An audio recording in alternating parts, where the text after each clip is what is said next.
Hello everyone, I'm Duke and this is our new video series, Apparel Assessment.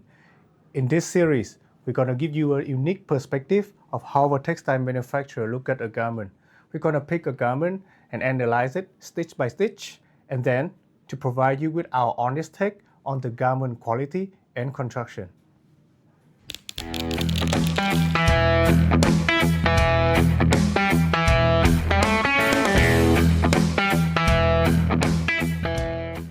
Kicking things off is a workwear polo, an unisex one.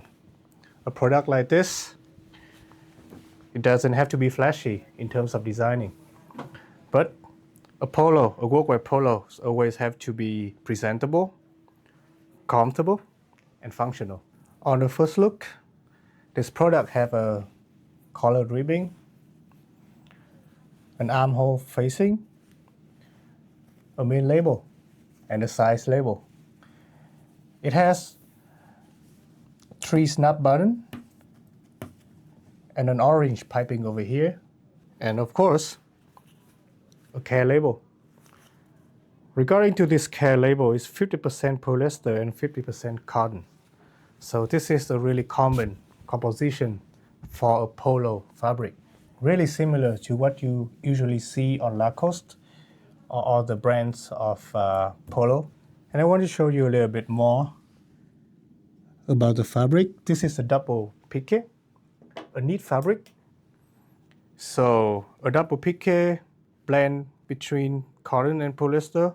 This will help the product to be more suitable with heavy duty and everyday wear. It will be more durable, breathable, moisture wicking, and also be more resistant to sunlight and sweat.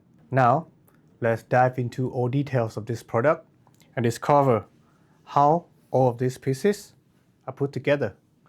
As you can see, the 2 biggest part of this polo is the back and the front bodies. And usually in a sew line, the back and the front are connected by the shoulder seam. So if you take a look inside, you can see that on the shoulder seam, there's a shoulder tape. So usually, shoulder area is a part where you have to do a lot of stretch when you put on a garment. So a tape like this will help the sews line not to be stretched too much. And it's also have to preserve the shape and durability of the garment. And moreover, this tape right here is made from the main fabric. So it's a really clean and professional finishing. The shoulder tape is actually sewn along the shoulder seams when they connect the front and the back body at the shoulder. This sews line here will be first using the 2 needle and 4 threads overlock machines, and then the whole sews line is finished using the 2 needles and 3 threads cover stitch machines. After the overlock seam, the trim fabric edges are quite close to the seam line and can easily fray or roll. So this cover stitching step helps flatten and secure the seam allowance to one side, keeping everything smooth and neat on the other side. And that is how we get this really clean double cover stitch right here. Moving on to the placket, we have 2 main pieces. The upper one, same color with the main fabric. The under layer is in contrast color, a piping of orange, bright orange, and 3 buttons. It's actually look really cool in my opinion. The decorative piping over here, an orange trims. This one's actually sealed into the under placket first, and then the whole thing is sealed into the main body using a single needle machines. Both placket have to be mirrored, so the buttons are perfectly aligned and the edges are cleanly matched. Now, let's talk about button. The snap button over here is actually attached by a specialized snap pressing machines, and these, recall this, the raise snap is attached first to be a reference point for the reset snap, which is this one, to match them. Moving down to the bottom of the placket, both ends are tacked by a single needle lock stitch.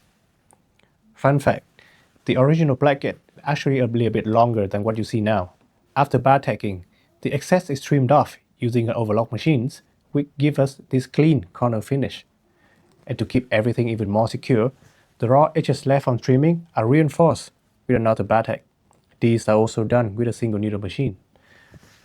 Top stitching along the outer edges of the placket, both to the side and the base of the placket, help press the entire placket against the body fabric, keeping it neat and preventing any puffiness and distortion when worn. It's all about reinforcing the placket area so it stays crisp and secure. The inner edge of the placket is raw cut. This is not enclosed, so it has to be overlocked by a 2-needle 4-threads overlocking machines to prevent unraveling during washing and fraying over time. Moving up from the placket, we have the collar. Here, we have a collar ribbing and a neck tape. Both of them are attached to the body using a single needle lock stitch, and then finish using a top stitch all the way up to the edge of the placket. You usually see neck tape like this on a quality polo, and this does two jobs.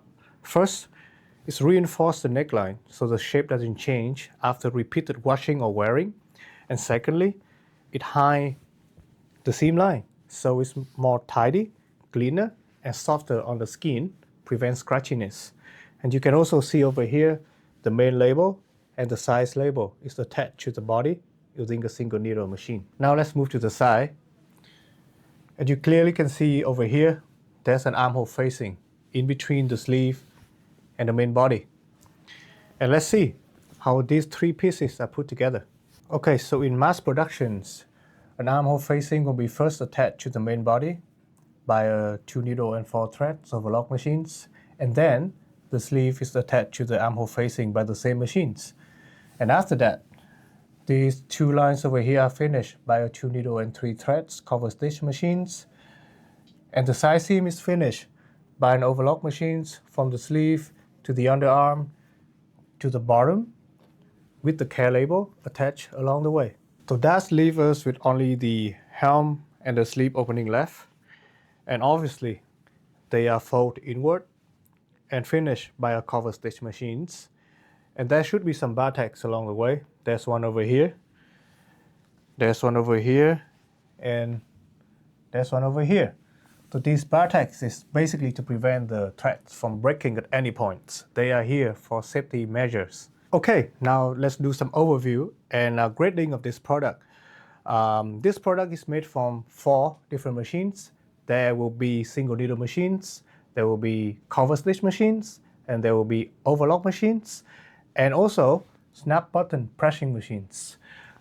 Grading, well, complexity of this polo right here is not that complex. We give it 4 to maybe 5 out of 10. Finishing quality, the sample that we have here is really good finishing. It can be easily 8 out of 10, maybe 9 out of 10. Pricing and quotation, usually worldwide polo come in large quantity. A Vietnam manufacturer can provide this to you with the price of 8.5 to maybe $10 per piece, or the quantity level of maybe 10,000 pieces. So that's it for our today episode of Apparel Assessment. If you have any question regarding the details that we have shared today, or you want us to break down any further garment, let us know in the comment down below. And if you like this video, don't forget to give it a like and subscribe. Thank you for watching, and we'll see you next time.